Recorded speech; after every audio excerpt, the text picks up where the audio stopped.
Okay, welcome back. We are going to talk today about the factors behind the origin of the First World War. We're going to look at some of the factors of instability and some of the warning signs that became clear once the war started and after the war, although at the time they weren't at all clear.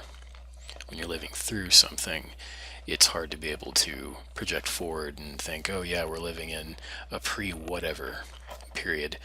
The people who are living through time never know they're living in pre anything, pre war, or whatever you want to call it. For them, it was the present, it was just life. But looking back on it, we can very much see that these factors coalesced to produce a conflagration. So, Europe in the early 20th century was a place that was intensely competitive,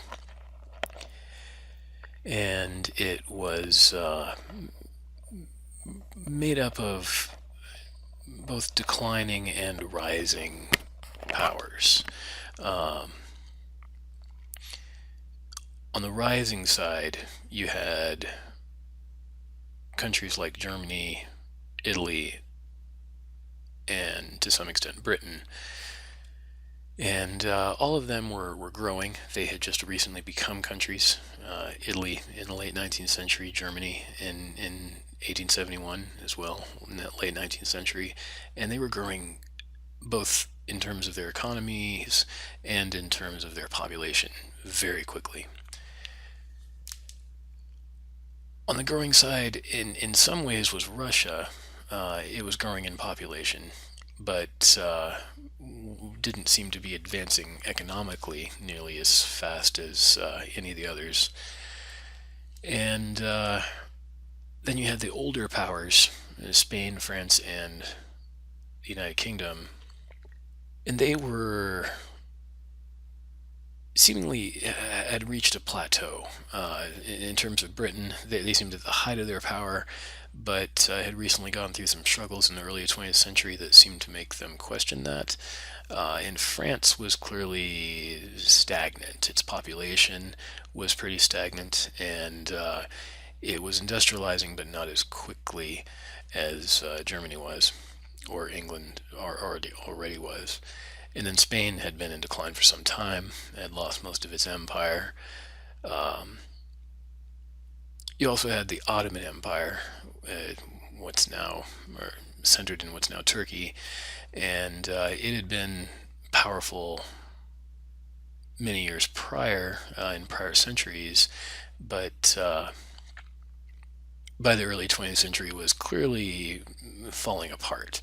The leadership was very unstable, and there were various hot spots of rebellion in different parts of the Ottoman Empire, including Syria and Palestine, what became Israel, and various other parts of its empire.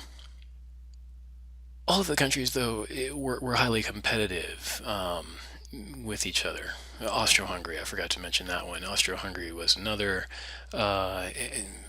formerly much more powerful empire that was pretty much on the decline by the 20th century. Yet all of them were in competition and saw themselves as possibly moving forward. In all cases, they were all moving forward technologically in terms of what kind of technology was available. Most of them had at least started the industrialization process. Some of them were further along than others. That technology was advancing quickly. Communications technology was advancing quickly. Electronics were just beginning. The mechanical age was also just beginning. So you had things like, the rapid transformation of cities with the introduction of things like the electric light, only been around since the mid late 19th century. Um, Technological changes that advanced the economy, that created a new middle classes, but also created a lot of turmoil within these countries, because while they were changing economically and changing in terms of how their population worked and changing in terms of how their technology worked, they weren't all changing in terms of how their governments worked. A lot of their governments were stuck in the past, almost 100 years prior, in terms of the way they handled their country's operations and politically represented people, or politically did not represent people, to be more accurate. So that was a growing problem in that a lot of these countries had monarchies that were very backward. Austria-Hungary and Russia foremost among those. Also, the Ottoman Empire to some extent.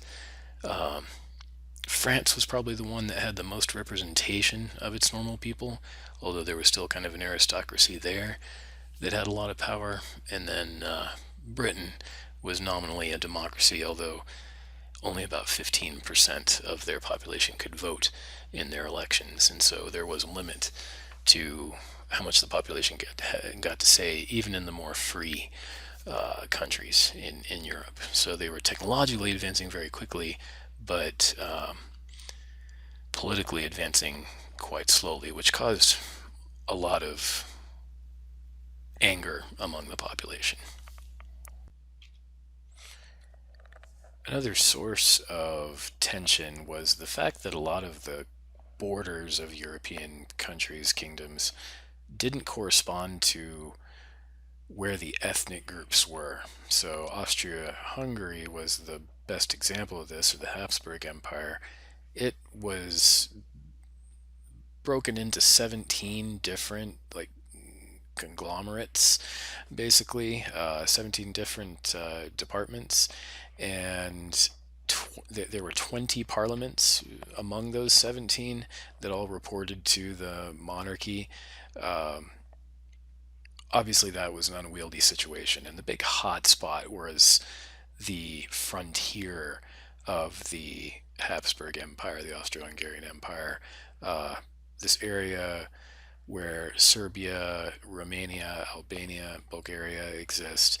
Uh, these were also either new countries or countries trying to reassert their sovereignty, and the Austro-Hungarian Empire was actually trying to expand into that area, in large part because it was, knowing it was in decline, was trying to gain some power.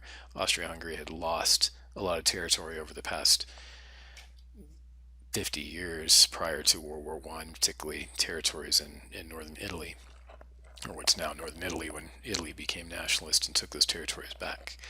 So there were a lot of tensions over these ethnic disputes over, who should be in control of what. And one of the most nationalist of those Balkan countries was Serbia, that saw itself as rightfully controlling a big chunk of what was the Austro-Hungarian Empire because there were a lot of Serbs in there.